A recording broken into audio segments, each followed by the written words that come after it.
Welcome to the Online Business Spotlight, where we talk to real entrepreneurs who have quit their 9 to 5 and have started working on their own terms using the internet. Today I'm joined by someone who runs an interesting internet business. He actually is an artist online. His name is Justin Donaldson of Justin Donaldson Art. So welcome to the show. Thanks, Joe. Thanks for having me. Yeah. How are you doing today? I'm doing pretty good. It's been a good day so far. I mean, it's the first thing in the morning. What was your week like so far? Today's Tuesday, so you got anything interesting going on? It's been a bit of a logistics time. But yeah, so I yesterday I launched a membership. And so far so good. So it's working out really well. I've been enjoying that. So what do people get if they join the membership? The membership, yeah. Okay, so this is really specific, and so it's a bit weird. So I paint in a fashion that's very reminiscent of anime backgrounds. Actually, I do a lot of landscapes, and I go in and out of that kind of style depending on what it is I'm actually trying to do. But a lot of what I do is in that style, and so I have a membership where once a month I release a video where I am deconstructing a classic anime background, say like a Studio Ghibli film, something from the background, something really nice, and then taking 3 exercises out of that to learn and process through with the members, and then creating a Lord of the Rings background using those 3 ideas. And so the members sort of get taken through this journey of being able to do all of this. We talk about materials, talk about how to do it, and just discuss ideas, because this is something that if you're interested in it, basically no one talks about it. So it's a place where I can be one of the only people who are talking about this, which is really good. And then I have a Discord community sort of based around it, where everyone can share their work and share what's going wrong, what's going right, and we can talk about how to solve a lot of those problems. And so that's basically the membership. Well, I mean, there's obviously some interest in it. Yeah. I think I have about 100 people there so far. I really wanted to make this something that's relatively affordable, because a lot of my products are big learning to paint courses, or the paintings that I actually make are big and expensive. And so I wanted something that's like a little more attainable for more people, which is another chance to build relationships and help people who can't afford more. Yeah. Cool. And what is it called for people that might be listening that might want to jump into it? I struggled for a long time to try and find a name for this. Actually, I just ran it through my Patreon account at the moment, but the name is the Anime Background Study Group. No. Cool. I went through so many different names trying to get away from that name, but that's what stuck. Yeah. Well, I mean, there's a lot of people interested in that, in anime in general, and a lot of people are going to be interested in painting it. Yeah, the hard thing is that a lot of that tradition comes from Japan and Korea. And the only resources that I've ever found have been in Japanese and Korean, and I don't speak that. Yeah. And so it was really frustrating when I first began and I was interested in it. But, that's every frustration is an opportunity. So, these backgrounds, what is their process like in general? I mean, you're not necessarily creating actual backgrounds that will be used for anime, but when they do the animation, do they paint it first and then kind of like put the anime on top of that, or is there some sort of layering going on? Or yeah, there's layering going on. So they paint the backgrounds, and I think that you do layouts first. So someone works through layouts, which just means that they figure out what's going where and what's doing what. And then after layouts and the storyboarding, then it kind of splits. And so people doing painting the backgrounds, they kind of already have an idea about what it is and what the scale is and everything like that. and they just go ahead and do the actual painting itself, and then on the other side of it, they hand it off to the people doing the animations, as the animators start working through it. But they're both working off of this kind of like single storyboard kind of idea, and then taking it further away and then pulling it back in together later on. But I mean, these days, it's, a lot of it's just computer driven. Yeah. But I have worked on some video games a lot recently, and some music videos, stuff like that, where there's a real appeal to try and go back to hand painted stuff, because it just has that nostalgic feel. Yeah, you can. One thing that reminds me a little bit of is the concept of concept art. Yeah. And we were just watching The Mandalorian yesterday, and have you seen that show? Yeah. And at the end credits, they show all the art, and I found that really cool, because it's like, I mean, if you're producing a show of any kind, making the art that shows what's going to happen is going to help the writers, and it's going to help the actors, and it's going to help everybody visualize what's going to happen beforehand. I thought that was really cool, and it is really good. It's really inspiring, and in fact, that's one of the moments that I remember when I was like 13 or 14 was watching Lord of the Rings, and then seeing all of the stuff in the back and in the little documentaries they make about making Lord of the Rings. Mm-hmm. And I think that was one of the first times I really realized that, like, people are doing this for a living. Like, there's people who are painting and just making up stuff for a living, and that's amazing. Yeah. And then I got sucked into like that concept art world. Back then, there was a website called conceptart.org, which is gone now, but it was huge at the time. It was really huge, and yeah, it's a really interesting thing. And so actually, I tried to sort of go into that realm, that actual concept art realm, for a long time, but it turns out that it's really difficult because it's such a small group of people who do it, very small community, and more so, there's no entry-level concept art job. You have to be absolutely amazing at what you do. And so a lot of people are like, oh, I want to do this job, and they're teenagers. I want to do this job, and then they finish school or they finish college and they try applying for it, and it's like, sorry, this is for people who are like absolutely amazing at what they do. Yeah. And then there's just a difference in discipline as well, because it's not about making anything pretty whatsoever at all. Yeah. And everyone who is training to make things that look really good. Mm-hmm.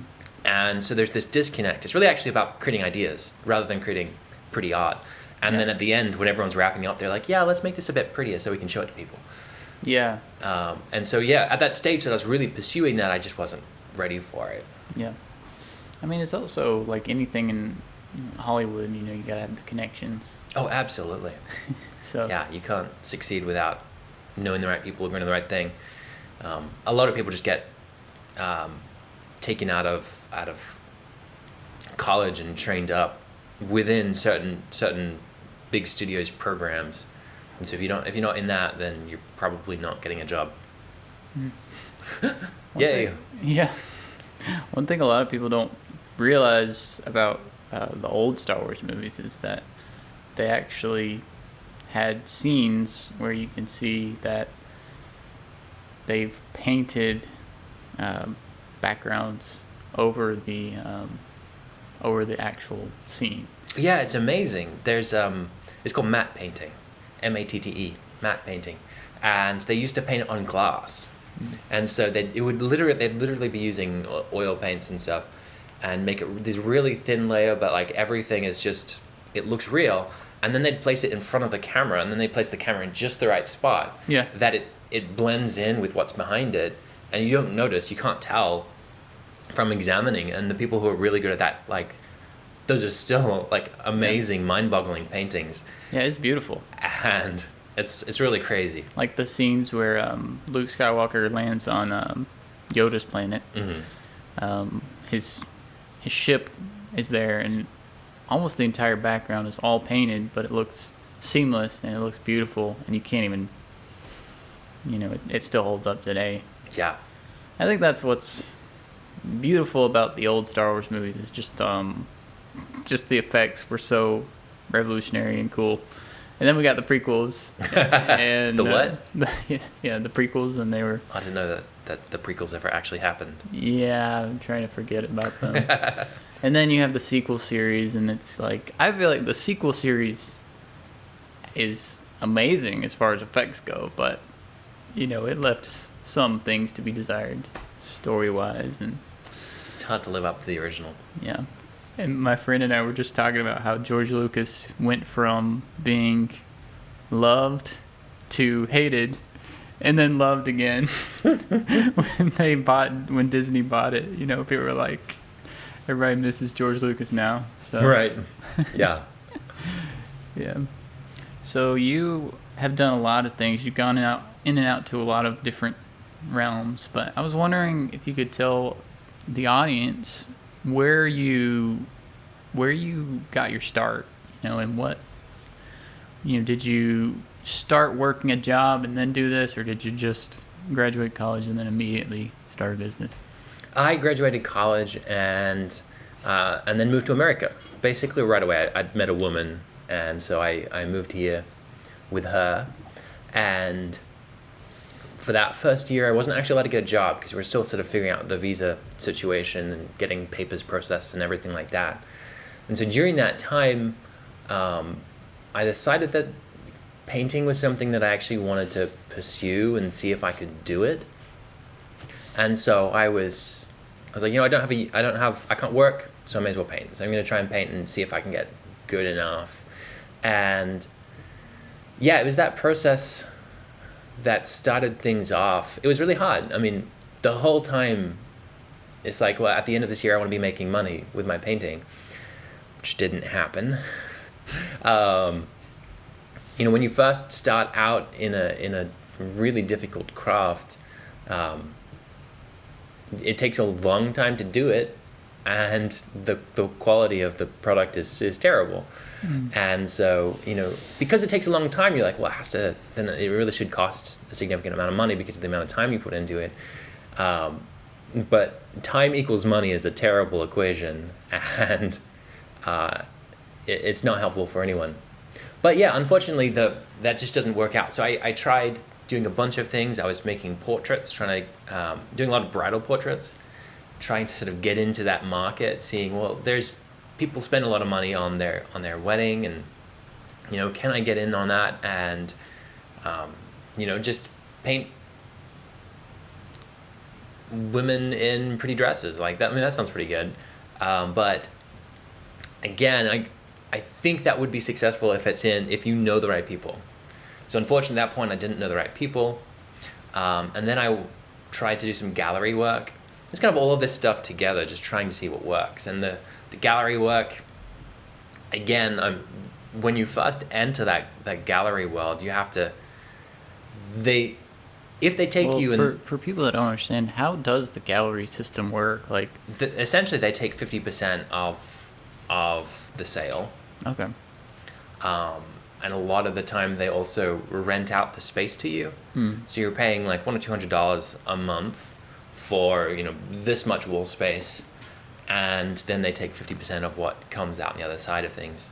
And so it's actually, if you sell a $500 painting, you're maybe making $150 or $200. And so it's difficult. And when you first start, they want you to essentially they want you to just be sitting at home making 2 or 3 paintings a day and then selling them for $100 each. And it's just not feasible or realistic, and that you burn out really, really quick. So I didn't do that for long, and my stuff wasn't selling because I was asking too much for it.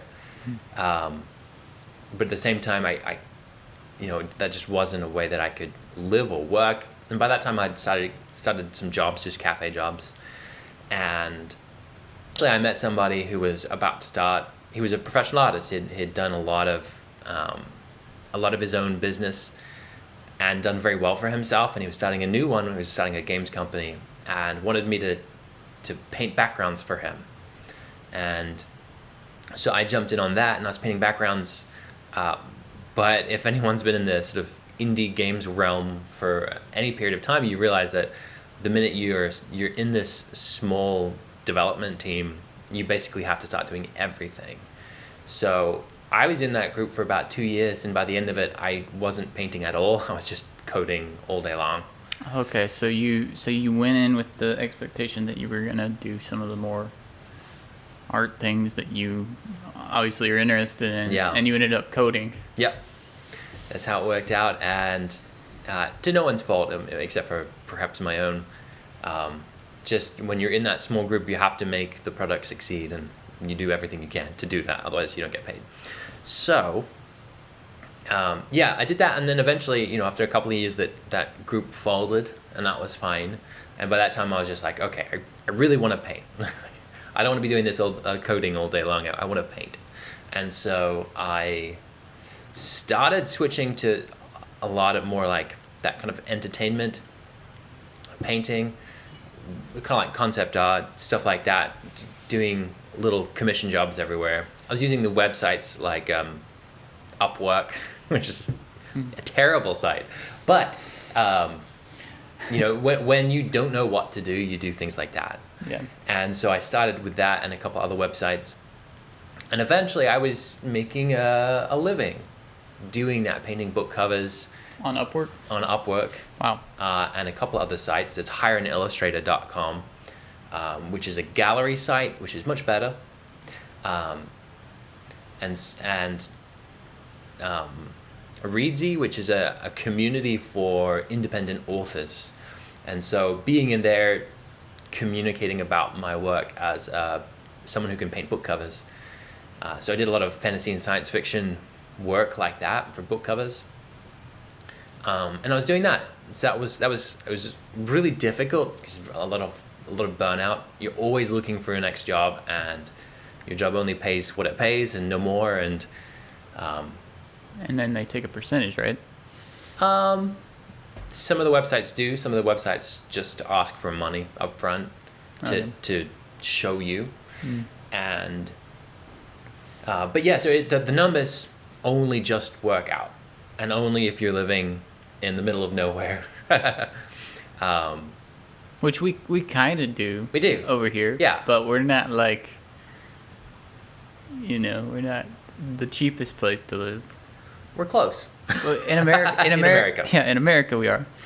Yeah. But as far as the rest of the world goes, I guess you could find some cheaper places. Yeah, you could. But yeah, so that was really difficult, and I was trying to figure out what I wanted to do next. My art mentor, who had started these businesses, was always telling me, you need to make products.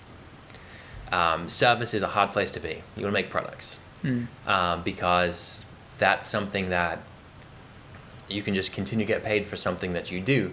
And so I was continually looking for that, trying to figure things out. And I ended up being a part of a mentorship where I was being mentored by a couple of professional artists. And that was that was a real turning point in what I was doing. So one of the things that they shared was that up until that point, I had been trying to sort of cater to the markets that I see. And so looking around and seeing, okay, if I want to do fantasy art book covers, then I have to do things that look like fantasy art book covers, and just that all around everywhere. But there's a lot of things about it that I didn't like, or didn't like to paint, or wasn't any good at, and that showed. And so this one turning point was they showed me a painting that I had done where compositionally there was a figure, a woman in the middle of this painting, but I wasn't really particularly interested in painting her. I wanted to paint like the trees and the moss and the everything, and they're like, so look at this painting, it's really good except for the focal point, which is the person, which you didn't care about whatsoever at all, and it shows. And so, through that, just realizing that, there are things that I really like painting about, and there are things that I'm much better at, and my paintings will be much better if I just paint those things. Not as a matter of like giving up, but just as a matter of like, well, what do I actually want to paint? What fulfills me? Why don't I do that? And so the minute that I did that, I started changing the way I was communicating about myself and about my work. And making something that people could actually relate to. Because when you're communicating, when you're doing any kind of art whatsoever at all, what you're really doing is you're communicating about emotions.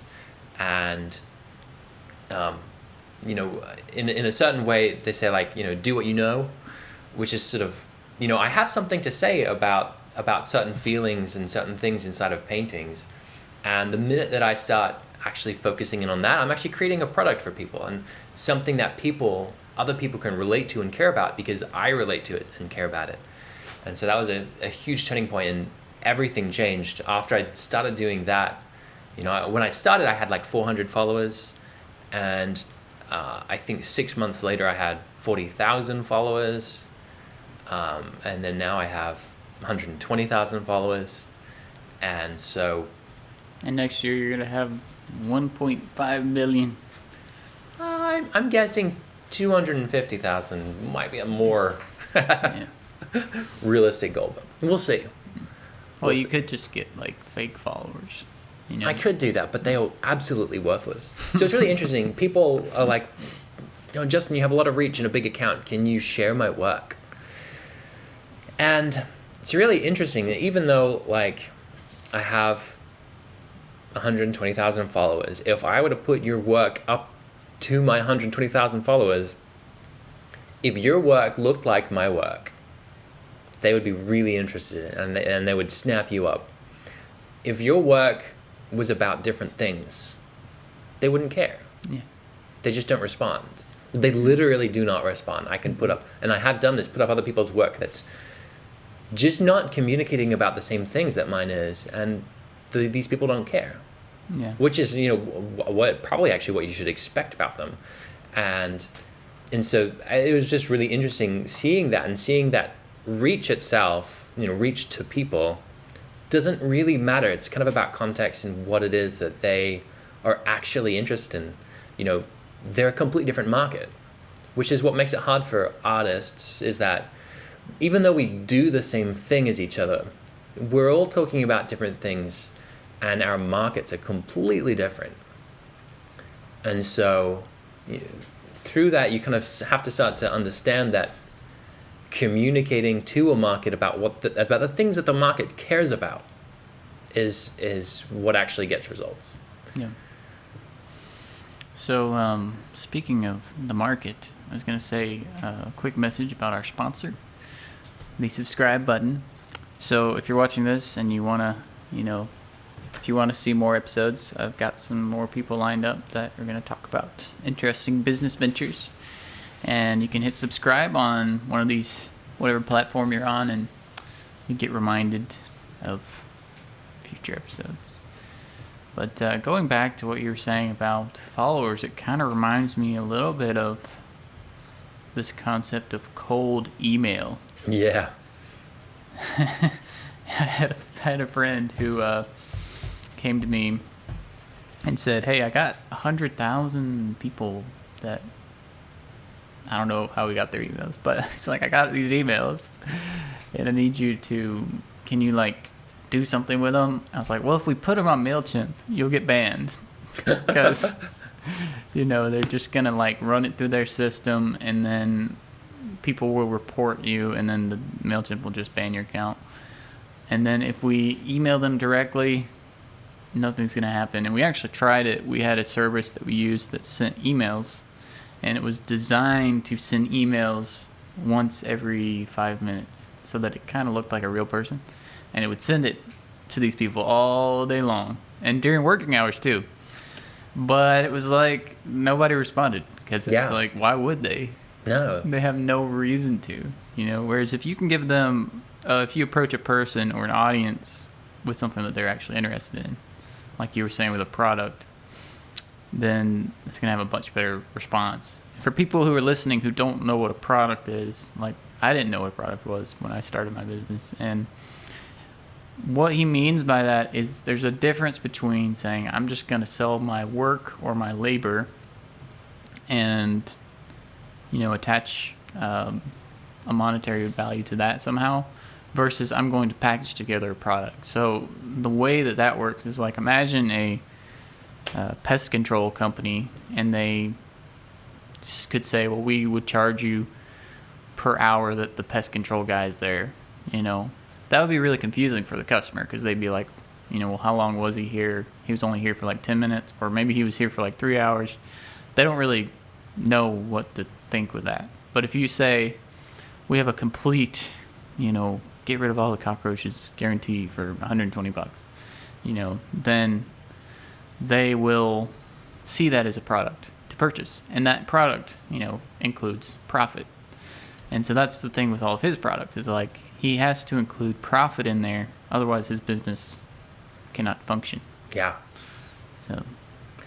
Yeah, and so we talk about as well about people just not responding if you're talking about something different. And it reminds me of something that Seth Godin talks about. He says to sell a product, or to sell, you need 3 things. You need value, you need trust, and you need attention.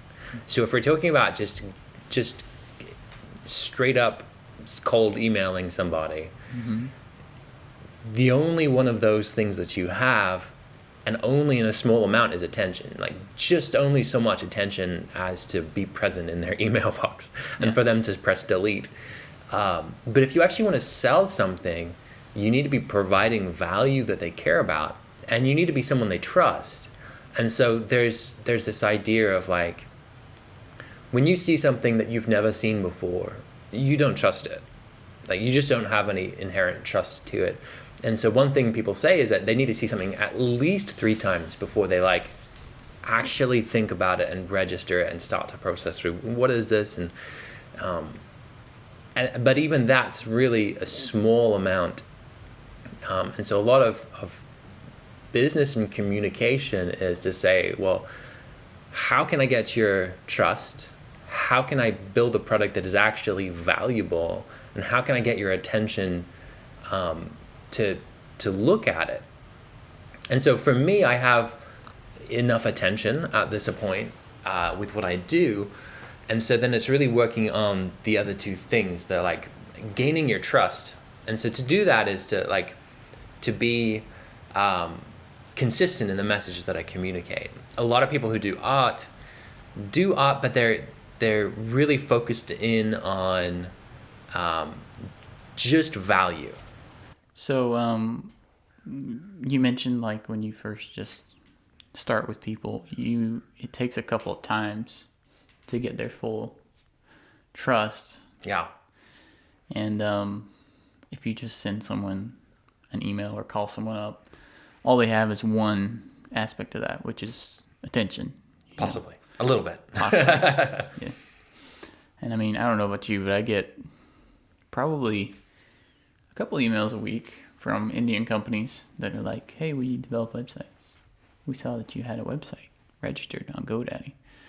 And I admire their hustle, going out and finding everyone who registers a website. But wow, that's, some dedication. But what they don't have is your trust. No, they don't. And I would, and also when you read these, it's like they're written in like 3 different fonts, and they I don't know, like they just, and then they use an email like Hotmail or something. And it's just like, I don't see how anybody could trust that. Like, if you guys would just go the extra mile and say, like, make a professional looking email, then it would probably go a lot further. Mm-hmm. So, yeah.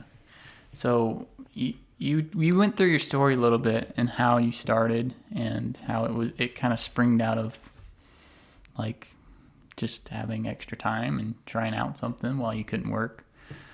And I think you kind of got to where you are now. Yeah, basically.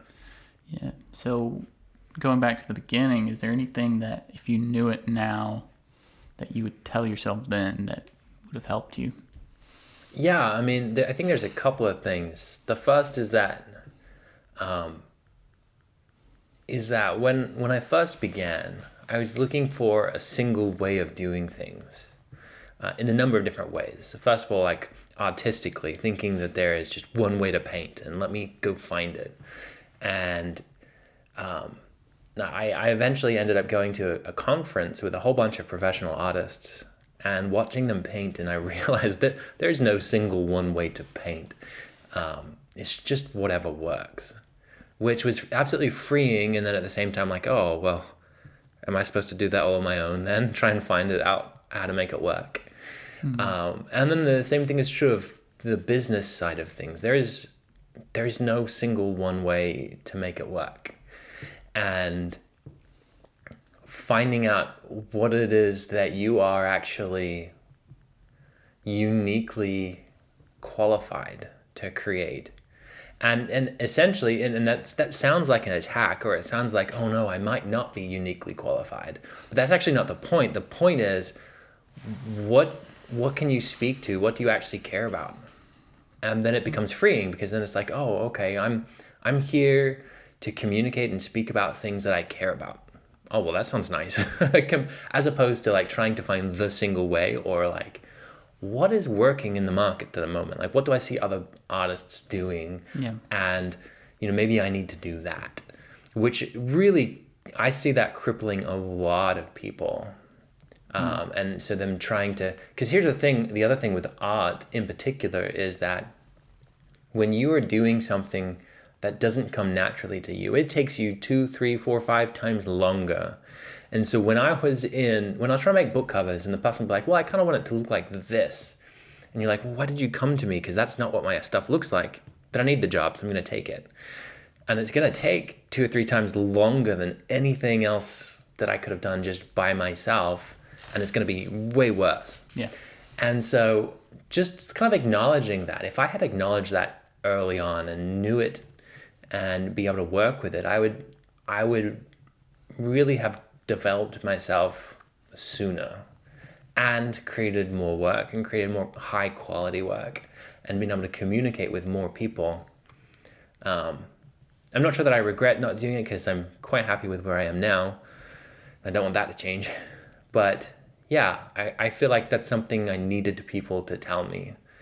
And even more so than just people telling me, because I know some people did tell me, but I didn't believe it. Mm-hmm. Yeah. Yeah, we are always, I think I had the most freedom in my life when I started listening to older people and people that were experienced.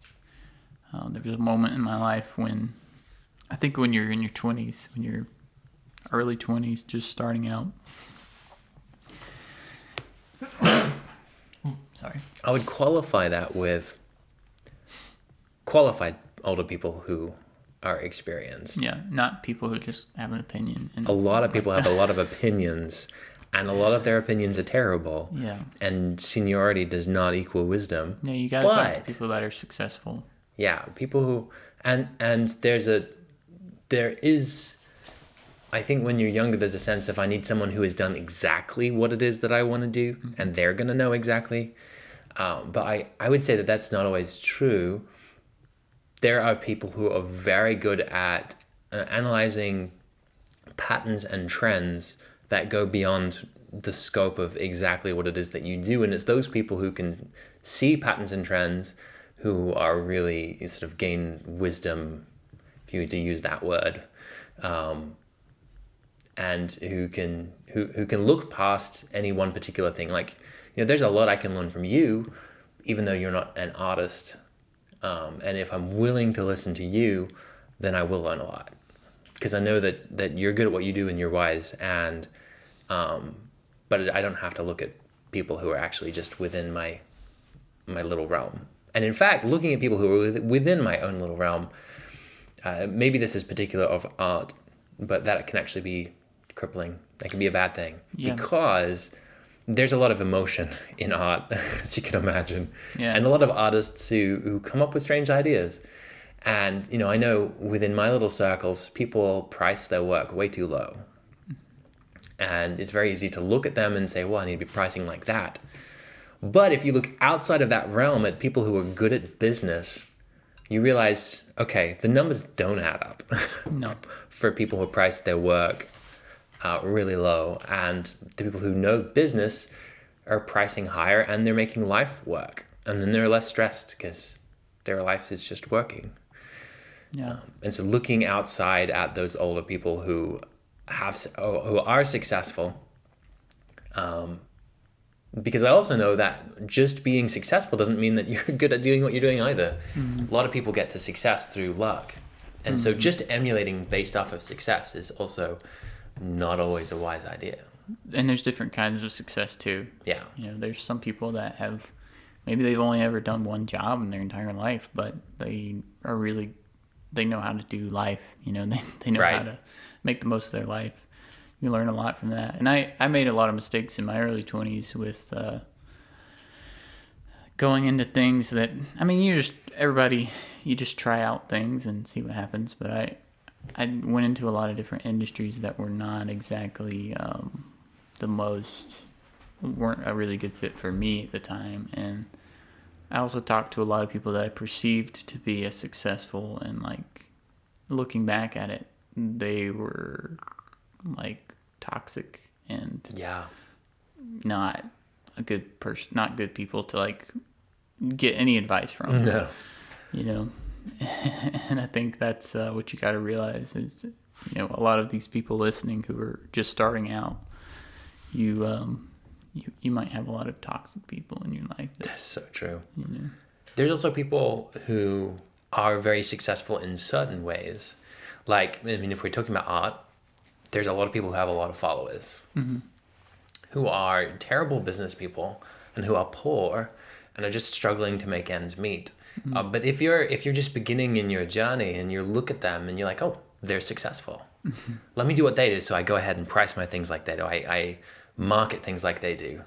And then maybe unfortunately end up like they do. Yeah.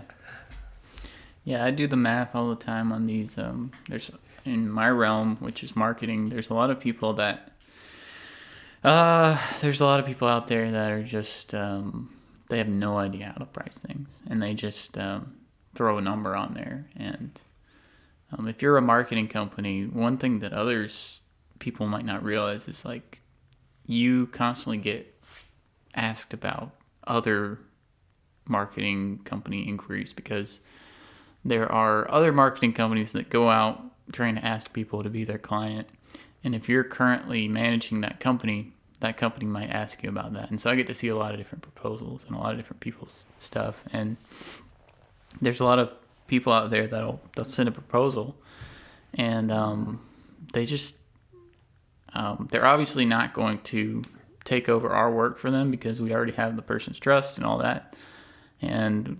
But the way that they price things is something like they just came up with a number and they were like, that sounds good. And you kind of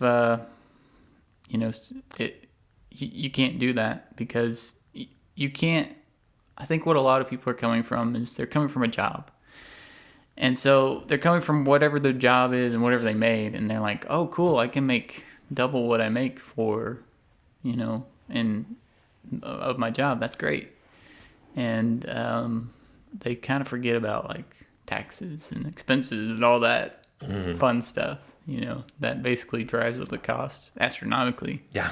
To the point where, we do charge a lot of money for things that would be cheaper for, someone that just works for you or you to do maybe sometimes.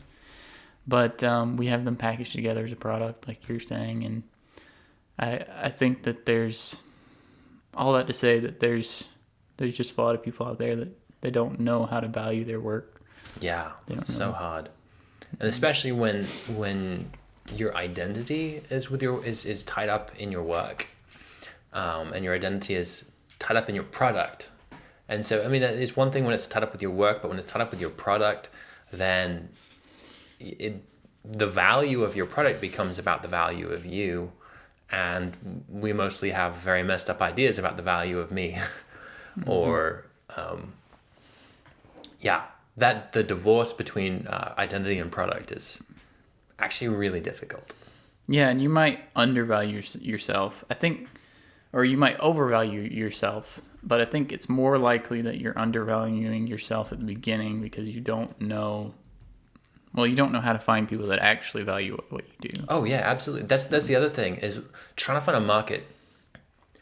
If I'm an artist and I'm looking around, and it's the people in my life that I'm trying to market my art to at the beginning. And they don't care. They don't need it. They don't need it. They don't want it. They're not your market. They don't care. They're like, okay, like, would $60 do? Yeah. And it's really, it is the life around you, and that's the message that you're getting, and it's debilitating, because then you're like, well, am I not good enough? That's what they value me as? And the answer is, yeah, that's what they value what you do as, but at the same time, you have to realize that that's not your market. They don't care about it. And so the real question is, what I'm creating, who is it valuable to, and how valuable is it to them? Mm-hmm. And that changes everything, because the people to whom it's valuable, it is really valuable. Mm-hmm. And so that's just a completely different question. And this really hit home for me when so I know I'll come back to that in just a second. I know one of the questions that you wanted to ask was about what kind of mistakes had I made, and the answer is I was in this field of people who were all doing going to conventions, like pop culture conventions, Comic-Cons, and selling their work there, and it's just not my market. And so my mistake was to be like, okay, these people, they're all very successful, and they're all saying that this is what I should do. But I had already tried, and I had already failed, but I was like, okay, they're here to guide me this time, though, so maybe I'll do it. Maybe it'll be successful. It wasn't successful. So what did they tell you specifically to do? Oh, like, sort of, make sure that you have everything labeled well, make sure that everything's, showing well, make sure you have something really big and eye-catching at the back. Very good advice, but just not my market. Mm-hmm. And so I put a couple of $1,000s into it, and I lost that money just because it wasn't my market. Into training, or into the equipment that I would need, into stocking what I had to go to these things. It just wasn't my market. It wasn't a place that the people who value my work go. It's all about peace and tranquility. It's kind of introvert's paradise. And Comic-Con is not an introvert's paradise. It's not the place these people go. Well, that's where people go dressed up as... like superheroes and those people are not exactly introverts. No, the people that I would get coming up to me were their spouses or their parents. And so that was a mistake that I made, just because other people who were successful told me that it was something that would work for me. But I wasn't considering the fact that it wasn't my market. It wasn't the people who care about my stuff. But the really interesting thing that I learned going to those things was that one person who has no idea about my art, I have no idea who they are, they're just a random person, would walk past, and they'd look at my art, and they'd be like, what the heck are you doing here? This is the worst stuff I've seen in my life. They wouldn't say it, but there'd be the look on their face. And the next person, who I didn't know, had never seen before in my life, would spot me from across the room, and their shoulders would relax, and they'd just be like, this is my home. This is like everything I've ever wanted in a piece of art. Like, this makes my day. And I realized that there's no telling the difference between these two people at all. And that my family could be in either one of these, but likely was more just like they just didn't care. Yeah. And for the most part, my family doesn't care about my art. It doesn't mean anything to them. Mm-hmm. But it's not about how good it is. It's just about, they don't care about the things that I care about. It's like, my message isn't for them. And so when it comes to marketing, when it comes to realizing that the people around me don't value my work, but it's not that they don't value me. They just don't care about my product. Yeah, they just don't care about my product, and that's okay. Yeah, and I had a friend who ran into that where he's a wedding video guy, and he was gonna do his cousin's wedding or something, and they set a price point or something. Uh-huh. And for whatever reason, the cousin said, like, we just can't afford that, or we're gonna go with somebody cheaper or whatever. And I mean, that that's hard, because one thing my dad says is like, if you can't make money off of your family, who can you make money off of? Everyone else. Yeah. But in that situation, it was debilitating to him because he was like, why does no one value my work? But the truth is, it's like, they don't, because they're just looking for, it's kind of like me when I got married. I didn't want a freaking cinematic film of my, I just wanted, and I haven't looked at my wedding pictures. Well, we have one that's hanging up, but I'm the kind of person where I just wanted a recording of it, and that was good enough. And I didn't want to pay the money that it costs to get that cinematic experience. Yeah. But there are people that do. That want that. Yeah. Yeah. And so don't let those people convince you that you're not valuable, because they're not saying that. They're not trying to devalue you. They're just not your customer. And they're not privy to the kind of effects it has on you. It's just not, that's not what they're thinking about. They're not thinking about your relationship between your identity and your product and your service and what that means for you as a human being. I remember when I first started, I was talking about how I was doing a lot of portraits, and these are oil portraits. And I remember someone being really excited about this is a friend of mine that went to church. She was really excited about the fact that I was doing oil portraits. And she's like, oh, I really want to get one for my son, of my son. I really want to, like, this is something I'm going to do. And then so it finally, this is like talking about it for weeks. And then it finally comes around and says like, so how much would it be? Well, it's about $500. Mm-hmm.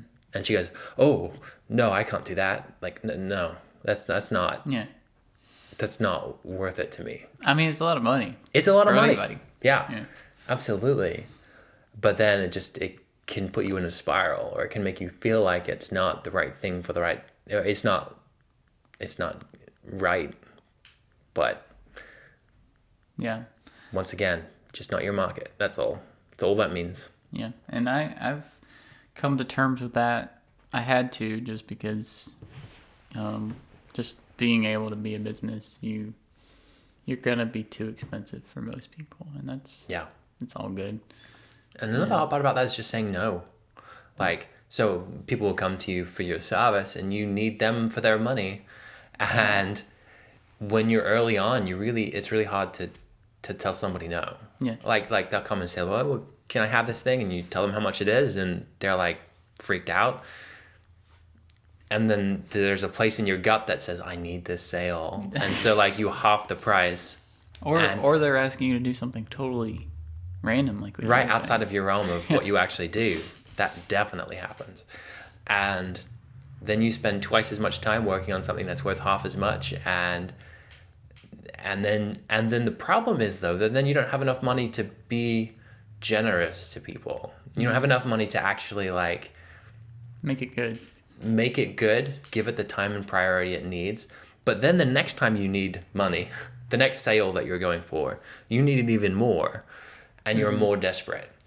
And so one thing that I found really valuable is how I need to get myself in a spot where I don't need the sale. Mm-hmm. I don't need the sale.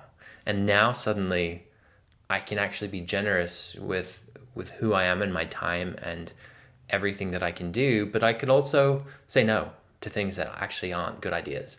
Yeah. And people are used to that. I mean, there's people all the time that go to Walmart and they're like, hey, do you guys, well, I'm trying to think of something Walmart doesn't do. Nothing. But do you guys print out photo prints of high quality paintings? And they'll be like, no, we don't do that. Right. And that's another thing you got to realize. It's like, you as a company, you're not Walmart, and you're not able to do that. So you just get used to the fact that you are going to be expensive and specialized at the beginning. Yeah. Until the point where maybe you grow so big that you have all these products that are just cheap for people. But that takes a long time to get to that scale. Yeah. So. Cool. Well, is there anything else you want to add before we close this out?